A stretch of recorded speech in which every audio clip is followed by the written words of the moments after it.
Saudara-saudari yang terkasih dalam nama Tuhan kita Yesus Kristus, hari ini kita bersyukur karena kita bisa kembali dalam program belajar Alkitab, renungan satu pasal satu hari. Hari ini kita akan sama-sama kembali merenungkan firman Tuhan dari kitab Keluaran pasalnya yang ke-15. Hari ini kita akan membaca dan merenungkan bersama-sama bagaimana Musa dan orang-orang Israel akan memuji Tuhan oleh karena kelepasan yang Dia berikan kepada mereka. Sebelum kita merenungkan firman Tuhan ini, mari kita nyanyikan satu buah lagu dari buku nyanyian pujian nomor 271 yang berjudul Ingat akan nama Yesus. Ingat akan nama Yesus, kau yang susah tertekan. Nama itu menghiburmu dan memberi kesukaan. Indahlah namanya, pengharapan dunia. Indahlah namanya, sukacita yang bekal. Sungguh indah nama Yesus, hati kita bergema bila kita disambutnya, sukacita pun besar. Indahlah namanya, pengharapan dunia. Indahlah namanya, sukacita yang bekal. Nah, bila mengingat nama Tuhan Yesus, kita akan sangat bersukacita karena Dia membebaskan kita dari segala dosa kita dan akan membawa kita ke surga kelak ketika kita meninggalkan dunia ini. Nah, mari kita sama-sama membuka firman Tuhan, Alkitab kita dari Keluaran pasal 15. Kita akan membaca dan merenungkannya bersama-sama. Pada waktu itu Musa bersama-sama dengan orang Israel menyanyikan nyanyian ini bagi Tuhan yang berbunyi, "Baiklah aku menyanyi bagi Tuhan, sebab Ia tinggi luhur, kuda dan penunggangnya dilemparkannya ke dalam laut. Tuhan itu kekuatanku dan mazmurku. Ia telah menjadi keselamatanku. Ia Allahku, kupuji Dia. Ia Allah Bapakku, kuluhurkan Dia. Tuhan itu pahlawan perang. Tuhan itulah namanya." Nah, mari kita melihat di sini bahwa nyanyian pujian daripada Musa dan orang-orang Israel tertuju langsung kepada Allah.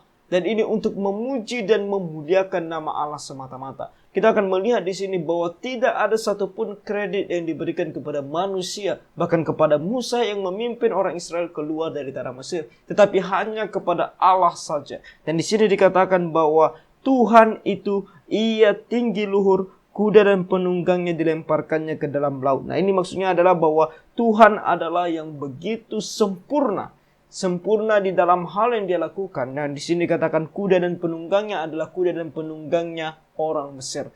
Firaun dan para tentaranya Dia lemparkan ke dalam laut.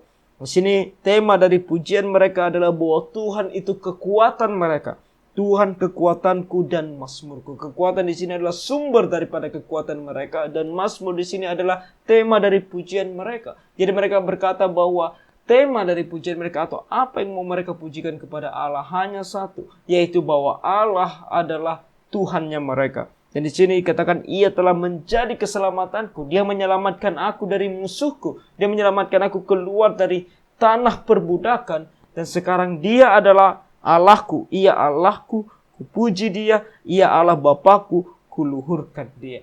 Sekarang Dia bukan hanya lagi Allah Bapakku, Abraham, Ishak dan Yakub, tetapi juga Allahku pribadi.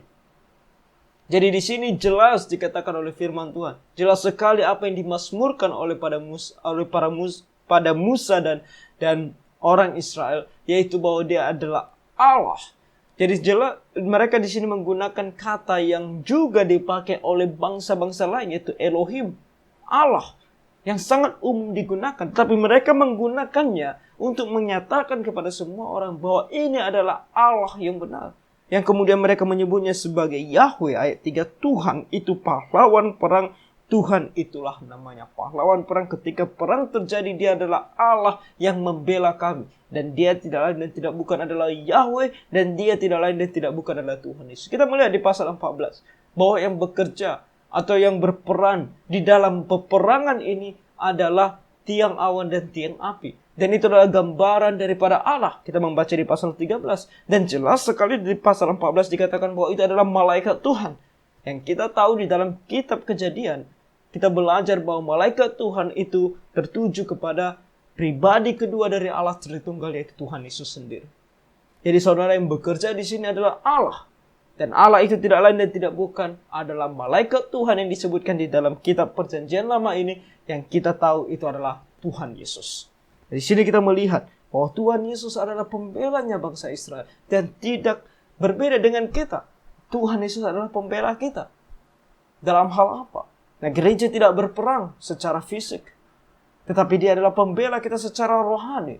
Dia yang membela kita. Dikatakan di dalam kitab 1 Yohanes bahwa dia adalah pendamaian akan segala dosa kita. Dan kata pendamaian di sana adalah yang memuaskan akan hukuman akan dosa, di mana kita yang seharusnya dihukum di dalam api neraka, tetapi penghukuman tersebut kemudian dipuaskan oleh Tuhan Yesus di atas kayu salib. Yang artinya kematiannya di atas kayu salib itu cukup dan penuh untuk menyelamatkan kita dari penghukuman ini, menggantikan kita dari penghukuman dosa ini. Dan dikatakan bahwa dia adalah pengantara antara kita dengan Allah. Artinya pengantara di sana adalah seorang yang berdiri di samping kita dan siap membela kita. Nah, membela bukan berarti dia mengiyakan atau mengatakan benar apa yang kita lakukan. Sebab apa yang kita lakukan adalah dosa. Jadi dia akan mengatakan bahwa apa yang kita lakukan memang adalah dosa dan tidak benar. Tetapi dia akan mengatakan bahwa dia sudah menggantikan kita mati di atas kayu salib. Sehingga segala dosa kita yang seharusnya ditanggungkan atas kita, dia bela kita dengan mengatakan bahwa itu sudah ditanggungkan di atas dia. Dan kita bebas dari penghukuman. Itulah Tuhan Yesus yang kita miliki. Dia adalah pembela kita.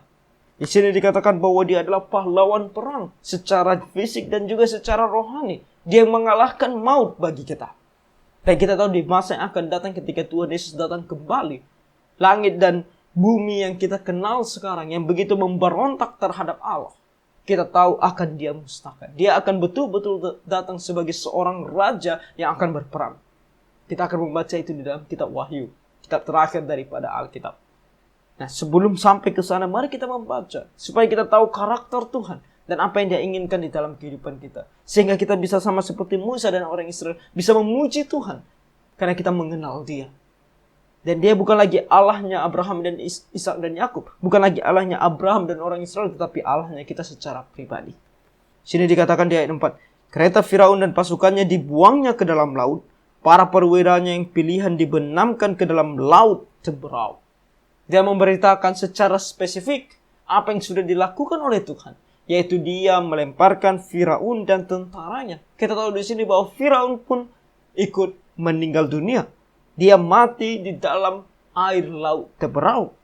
Ayat 5, samudra raya menutupi mereka, ke air yang dalam mereka tenggelam seperti batu. Mereka tidak bisa menyelamatkan diri mereka sendiri. Mereka tidak bisa berenang seperti batu, tenggelam.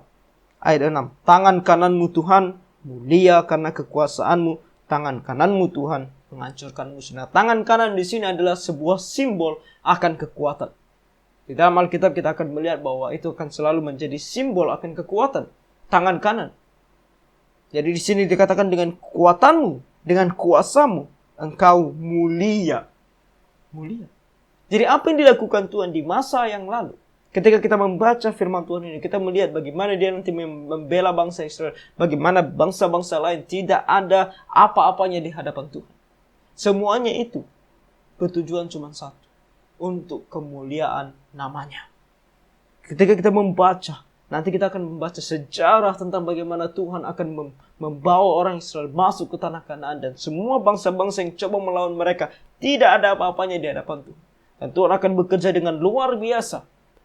Semuanya itu harus membuat kita memuji dan memuliakan namanya. Sebab memang besar kuasanya. Dan di sini dikatakan ayat 7, dengan keluhuranmu yang besar, engkau meruntuhkan siapa yang bangkit menentang engkau. Keluhuran di sini adalah excellency atau kesempurnaan yang luar biasa. Di dalam kuasanya dia sangat sempurna. Dan kemudian dikatakan engkau melepaskan api murkamu yang memakan mereka sebagai tunggal gandum. Dan di sini dikatakan di ayat 6, karena nafas hidungmu segala air naik bertimbun-timbun, segala aliran berdiri tegak seperti bendungan, air bah membeku di tengah-tengah laut.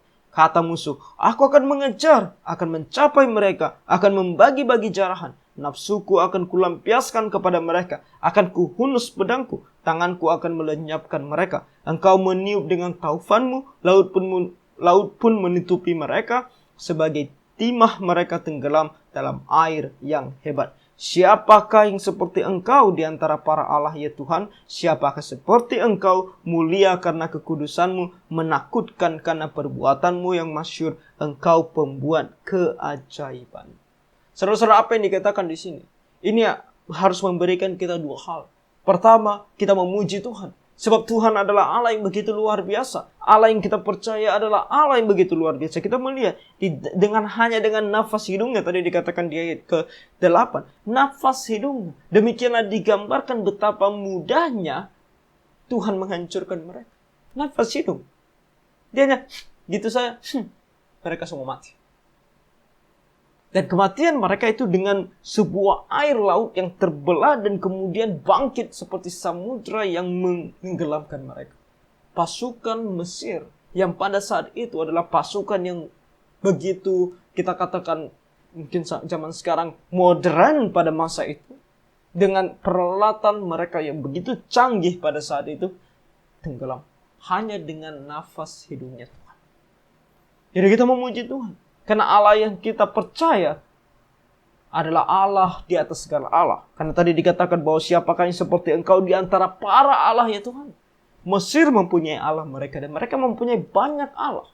Yang mereka percaya melindungi mereka, menolong mereka di dalam peperangan. Ada Allah peperangan bagi mereka. Kemudian ada Allah yang membuat mereka bisa panen. Segala macam Allah mereka punya. Begitulah para penyembah berhala. Mereka mempunyai Allah-Allah yang berbeda dan begitu banyak. Tetapi di mata Tuhan, tidak ada satupun daripada Allah ini yang bisa berbuat apa-apa untuk menentang dia. Satu-satunya Allah yang benar. Allahnya Abraham, Ishak dan Yakub, dan tidak lain dan tidak bukan, kembali adalah Tuhan Yesus sendiri. Dia adalah Allah yang berkuasa. Jadi kita memuliakan namanya. Kedua, itu menjadi peringatan bagi kita. Terlebih bagi kita yang belum percaya kepada Tuhan. Sebab ketika para musuh ini datang untuk memusnahkan Israel, tujuan mereka untuk memusnahkan Israel itu artinya mereka menentang kehendak Allah. Kenapa Tuhan begitu membela bangsa Israel? Bukan karena bangsa Israel ini layak untuk mendapatkan pembelaan daripada Tuhan. Itu semata-mata karena rencana dan kehendak Tuhan di dalam kehidupan orang-orang ini. Yaitu mereka harus menjadi sebuah bangsa, umat pilihan Allah untuk menjadi saksi Tuhan di dalam dunia ini. Tujuan Tuhan, rencana Tuhan sudah dia beritahukan kepada Abraham, Ishak dan Yakub sebelumnya. Dan sekali ini diberitakan kepada orang-orang Israel melalui Musa. Bahwa rencana Allah adalah mereka harus menjadi sebuah bangsa di tanah perjanjian. Dan menjadi saksi bagi Tuhan di sana. Itulah tujuannya. Oleh karena itu Tuhan harus menggenapi rencananya. Dan setiap orang yang coba menggagalkan rencana Allah ini dipandang sebagai musuhnya Tuhan. Dan kalau kita menjadi musuhnya Tuhan, yang kita dapatkan adalah seperti Firaun dan orang Israel. Bahwa dengan nafas Tuhan yang keluar dari hidung. Dan kemudian di sini dengan tiupan Tuhan, taufannya menutupi mereka. Peringatan bagi kita. Jangan kita mengeraskan hati seperti Firaun dan orang Mesir. Sebab kita tidak akan pernah sanggup melawan Allah ini. Dia adalah Allah yang begitu luar biasa kuasanya. Dan kita hanya akan mati di hadapannya kalau kita pergi menentang dia. Berhenti menentang Tuhan. Dia adalah Allah yang hidup. Percaya kepadanya. Rendahkan diri kita di hadapannya. Maka dia akan menyelamatkan kita sama seperti dia menyelamatkan orang Israel. Katakan di sini, di ayat yang ke-11, ayat ke-12. Engkau mengulurkan tangan kananmu, bumi pun menelan mereka. Dengan kasih setiamu engkau menuntun umat yang telah kau tebus. Dengan kekuatanmu engkau membimbingnya ke tempat kediamanmu yang kudus. Saudara, dua kontras, perbedaan yang begitu luar biasa. Mereka yang menentang engkau, dikatakan engkau bahkan menggunakan bumi untuk menelan mereka. Mereka mati. Tetapi mereka yang percaya kepadamu, yang engkau pilih dan engkau tentukan untuk menjadi saksimu di dalam dunia ini. Mereka yang merendahkan diri mereka untuk ikut kepada apa yang engkau katakan, yaitu menyeberangi laut terberam. Tidak mudah untuk percaya, meskipun laut itu sudah terbelah, tetapi untuk berjalan di antaranya. Mungkin kalau mereka mengeraskan hati mereka, mereka juga akan berkata, jangan-jangan Tuhan akan membunuh kita di dalam air tersebut. Di tengah-tengah, ketika kita sampai di tengah-tengah laut, Dia akan mengembalikan air tersebut. Siapa yang bisa menjamin bahwa air itu masih tetap bisa terbelah seperti itu? Tidak ada yang bisa menjamin. Tetapi karena iman, mereka pun berjalan di tanah yang kering. Dan karena mereka percaya kepada Tuhan ini, dikatakan bahwa Tuhan yang membimbing mereka. Membimbing mereka ke tempat kediaman-Mu yang kudus. Saudara-saudara, Tuhan mau membimbing kita. Tuhan mau menolong kita melewati jalan hidup yang begitu menyedihkan ini di dalam dunia ini. Yang begitu penuh dengan kesulitan dan kesusahan ini. Alangkah ironisnya, setelah kita melalui hari-hari kita penuh kesusahan di dalam dunia ini, setelah kita mati, kita malah masuk neraka. Kesusahan dan kesukaran di dalam dunia, dan kemudian penyiksaan di dalam kekekalan. Dan Tuhan mengasihi kita. Dia mau supaya kita tidak lagi dihukum. Oleh karena itu kita harus percaya kepada Tuhan Yesus. Supaya ketika kita percaya kepada Tuhan Yesus, kita mungkin berpikir bagaimana mungkin ini, bagaimana mungkin itu. Tapi hanya dengan percaya kepada Tuhan Yesus, maka Dia akan membimbing kita ke tempat kediamannya yang kudus, yaitu surga. Dikatakan di sini di ayat 14, bangsa-bangsa mendengarnya, mereka pun menggigil. Mereka ketakutan, kegentaran menghigapi penduduk tanah Filistin. Pada waktu itu gemparlah para kepala kaum di Edom, kedahsyatan menghinggapi orang-orang berkuasa di Moab. Semua penduduk tanah Kanaan gemetar. Ngeri dan takut menimpa mereka karena kebesaran tangan-Mu. Mereka kaku seperti batu, sampai umat-Mu menyeberang, ya Tuhan, sampai umat yang Kau peroleh menyeberang. Di sini adalah sebuah pujian kepada Tuhan, yang juga memberitahukan kepada kita sebuah nubuatan. Bahwa di sini orang Israel masih di tepi laut Teberau. Mereka belum sampai di tanah Moab, tanah Edom, tanah Kanaan yang akan mereka datangi nantinya. Dan bahkan mereka kalahkan. Tetapi di sini mereka sudah memberitahukan bahwa mereka pasti gemetar.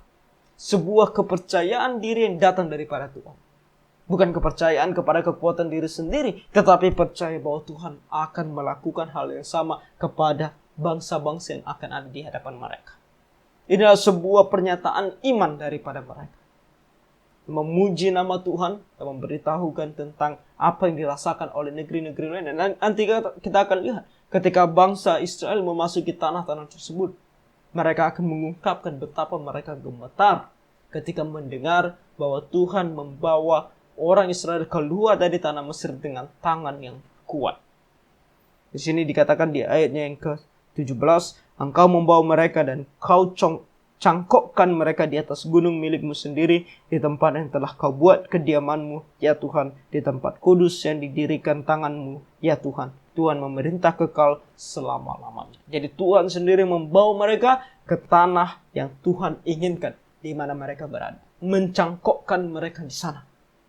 Ini adalah sebuah pernyataan bahwa ini semata-mata karena Tuhan. Ayat 19, ketika kuda Firaun dengan keretanya dan orang yang berkuda telah masuk ke laut, maka Tuhan membuat air laut berbalik meliputi mereka, tetapi orang Israel berjalan di tempat kering dari tengah-tengah laut. Lalu Miriam Nabiah itu, saudara perempuan Harun, mengambil rebana di tangannya, dan tampillah semua perempuan mengikutinya memukul rebana serta menari-nari. Dan menyanyilah Miriam memimpin mereka. Menyanyilah bagi Tuhan sebab Ia tinggi luhur, kuda dan penunggangnya dilemparkannya ke dalam laut. Saudara-saudara, apa yang terjadi di sini? Tuhan di ayat yang ke-19 merangkum tentang apa yang terjadi kepada orang Mesir, Firaun dan pasukannya, dan juga kepada orang Israel. Firaun dan pasukannya kembali sebuah peringatan bagi kita yang menentang Allah. Mati. Dimusnahkan. Orang Israel yang percaya kepada Tuhan. Dan peringatan kepada kita supaya kita mau percaya kepada Tuhan. Karena dengan percaya kepada Tuhan kita diselamatkan. Nah, Miriam di sini dengan perempuan-perempuan menari-nari dan memuji nama Tuhan. Banyak yang menggunakan ayat ini untuk mengatakan bahwa kita bisa menari di dalam gereja dan kita bisa melakukan ya apa saja yang kita mau di dalam gereja dengan hati yang mau memuji nama Tuhan. Nah, ini adalah sebuah hal yang berbeda. Kenapa saya katakan berbeda? Nanti ketika bait suci dibangun, ketika kemah Allah, kemahnya Tuhan dibangun, kita akan melihat sebuah ibadah yang kita bisa katakan teratur. Peraturan di dalam rumah Tuhan adalah sebuah peraturan yang berbeda ketika mereka sekarang di dalam peperangan. Ketika mereka berada di luar, di padang dan masa peperangan. Itu adalah hal yang berbeda ketika mereka nantinya menyembah Tuhan di dalam rumahnya yang kudus. Adalah sebuah hal yang berbeda. Oke, jadi kita melihat prinsip-prinsip firman Tuhan sesuai dengan konteksnya. Dan kita akan terus belajar apa yang akan dikatakan oleh Tuhan. Oke, ayat 22 sampai 27. Kita kan di sini Musa menyuruh orang Israel berangkat dari Laut Teberau, lalu mereka pergi ke padang gurun Syur. 3 hari lamanya mereka berjalan di padang gurun itu dengan tidak mendapat air. Jadi mereka berjalan 3 hari lamanya sampai mereka di pegunung dari di sini dikatakan lalu mereka pergi ke padang gurun Syur. Nah, padang gurun Syur adalah padang gurun yang akan menuju Gunung Sinai. Dan di sini 3 hari lamanya mereka berjalan tidak ada air. Sampailah mereka ke Mara, tetapi mereka tidak dapat meminum air yang di Mara itu karena pahit rasanya. Itulah sebabnya dinamai orang tempat itu Mara, pahit. Jadi mereka sampai di Mara. Betapa senangnya mereka ketika melihat air. 3 hari lamanya mereka tidak mendapatkan air. Mereka mendapatkan air kali ini pasti mereka akan menjadi senang. Tapi setelah mereka mencobanya, airnya pahit. Tidak dapat diminum. Kemudian ayat 24, mereka mulai bersungut-sungut. Mereka sudah melupakan 3 hari yang lalu Tuhan menyelamatkan mereka dengan melepaskan mereka dari orang Israel. Dan mereka memuji nama Tuhan dengan luar biasa. 3 hari kemudian mereka malah melupakan semuanya itu dan bersungut-sungut. Lalu bersungut-sungutlah bangsa itu kepada Musa. Kata mereka, apakah yang akan kami minum? Nah, kalau hanya mereka bertanya atau berdoa kepada Tuhan, Tuhan kami tidak mendapatkan air. Tolonglah kami. Sebab kami haus. Dan kalau kami tidak minum, kami pastilah mati. Kalau mereka hanya berdoa kepada Tuhan, itu adalah hal yang wajar. Kita di dalam kehidupan kita juga demikian. Dan Tuhan memerintahkan kita untuk berdoa kepadanya. Tetapi di sini jelas dikatakan bahwa mereka bukan hanya berdoa, tetapi bersungut-sungut. Nah, bersungut-sungut berarti mereka mulai lagi menyalahkan Musa, menyalahkan Harun, bahkan menyalahkan Tuhan. Bersungut-sungut. Mereka sudah melupakan kuasa Tuhan. Mereka mulai tidak percaya. Ayat 25, Musa berseru-seru kepada Tuhan. Nah, Musa di sisi yang lain, dia tidak bersungut-sungut kepada Tuhan, tapi berseru, meminta tolong, berdoa kepada Tuhan. Berseru-seru kepada Tuhan, dan Tuhan menunjukkan kepadanya sepotong kayu. Musa melemparkan kayu itu ke dalam air, lalu air itu menjadi manis. Di sana diberikan Tuhan ketetapan-ketetapan dan peraturan-peraturan kepada mereka. Dan di sana Tuhan mencoba mereka. Tujuan Tuhan membawa mereka di Mara, agar mereka bisa mencicipi air yang pahit itu. Tidak lain dan tidak bukan, hanya untuk mencoba mereka, menguji mereka. Di dalam firman Tuhan kita akan membaca, ada 2 pencobaan. Pencobaan pertama adalah ujian daripada Tuhan. Nah, ujian daripada Tuhan adalah hanya untuk mengetes iman kita. Apakah kita sudah sangat percaya kepada Tuhan, sehingga kita tidak lagi bersungut-sungut di hadapannya, dan kita bisa menghadapi setiap permasalahan kita dengan takut akan Dia, dengan tetap berpegang teguh kepada iman kita atau tidak. Dan kalau tidak, Dia pasti akan menghukum kita untuk membuat kita sadar dan kembali kepadanya. Dan yang kedua adalah pencobaan dari si iblis, yaitu pencobaan yang akan mencobai kita untuk terus berdosa di hadapan Tuhan. Itu adalah pencobaan dari si iblis. Jadi kalau ujian daripada Tuhan, itu sebenarnya tidak membuat kita berdosa. Tujuan Tuhan adalah bukan untuk membuat kita berdosa. Tetapi kalau pencobaan dari si iblis, itu adalah pencobaan untuk membuat kita berdosa di hadapan Tuhan. Oke, makanya metodenya nanti berbeda mereka lakukan. Si iblis akan mencoba membuat kita berdosa dengan segala kenikmatan di dalam dunia ini. Sedangkan Tuhan akan menguji iman kita dengan caranya. Dan di sini dikatakan bahwa itu hanya untuk mencoba mereka dan mereka gagal. Ayat 26. Firman-Nya, jika kamu sungguh-sungguh mendengarkan suara Tuhan Allahmu dan melakukan apa yang benar di matanya, memasang telingamu kepada perintah-perintahnya, dan tetap mengikuti segala ketetapannya, maka aku tidak akan menimpakan kepadamu penyakit manapun yang telah kutimpakan kepada orang Mesir, sebab aku Tuhanlah yang menyembuhkan engkau. Nah, aku Tuhanlah yang menyembuhkan engkau adalah sebuah pernyataan Tuhan untuk mengingatkan kepada mereka, di Mara kamu minum air pahit, aku yang membuatnya manis. Aku yang membuatnya bisa diminum. Aku yang menyembuhkan engkau. Tetapi ketika engkau mengingat bahwa aku yang menyembuhkan engkau, aku yang menolong engkau sehingga engkau bisa minum, engkau harus selalu mengingat juga untuk taat kepadaku. Sebab di sisi lain, selain aku menyembuhkan engkau, aku juga yang memusnahkan orang Mesir yang melawan aku. Oleh karena itu Tuhan mengingatkan kepada mereka, jangan pernah berpaling kepada perintahku. Lihat, aku mencobai engkau dan engkau gagal. Engkau bersungut-sungut. Nah, hari ini aku menolong engkau, menyembuhkan engkau, memberikan engkau air untuk diminum. Dan sekarang kamu harus sangat berhati-hati. Jangan melanggar perintah. Itu pesan juga kepada kita, anak-anak Tuhan. Supaya kita jangan melanggar firman-Nya Tuhan. Kalau kita berjalan sesuai dengan kehendak Tuhan, Tuhan pasti akan selalu ada untuk menolong kita. Ayat terakhir di pasal 15 ini, ayat 27, sesudah itu sampailah mereka di Elim. Di sana ada 12 mata air dan 70 pohon korma. Lalu berkemahlah mereka di sana di tepi air itu. Saudara-saudara, kita tidak perlu khawatir. Orang Israel jangan khawatir harusnya. 3 hari mereka berjalan tanpa air. Dan Tuhan sengaja membawa mereka ke Mara. Hanya untuk menguji mereka, menguji iman mereka. Dan kita melihat kegagalan mereka. Dan kita juga sama. Tuhan akan membawa kita ke dalam posisi, keadaan, waktu di mana kita sangat mendapatkan kesusahan. Dan itu Tuhan izinkan terjadi. Untuk menguji kita. Apakah kita melewati hari-hari tersebut, kesusahan tersebut, dengan bersungut-sungut di hadapan Tuhan. Bahkan melakukan dosa di hadapan Tuhan. Dengan melakukan segala sesuatu sesuai dengan apa yang kita pikirkan, meskipun itu berdosa di hadapan Tuhan. Atau kita bisa melaluinya dengan berdoa kepada Tuhan dan melakukan apa yang bisa kita lakukan sesuai dengan kehendak Tuhan. Menguji iman kita. Karena Tuhan sudah menyediakan sesuatu yang baik. Bagi orang Israel, Dia menyediakan sebenarnya Elim.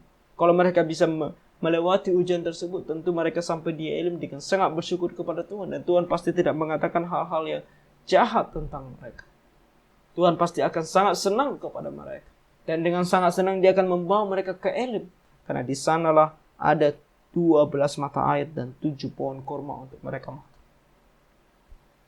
Dan Tuhan membawa mereka ke sana untuk menyatakan kepada mereka, Dia selalu bisa untuk menyediakan apa yang mereka butuhkan. Demikian juga kita. Tuhan selalu bisa menyediakan apa yang kita butuhkan. Jangan kita khawatir. Jangan kita berpikir bahwa apa yang kita butuhkan harus kita dapatkan dengan cara kita sendiri. Walaupun itu dosa. Tidak demikian.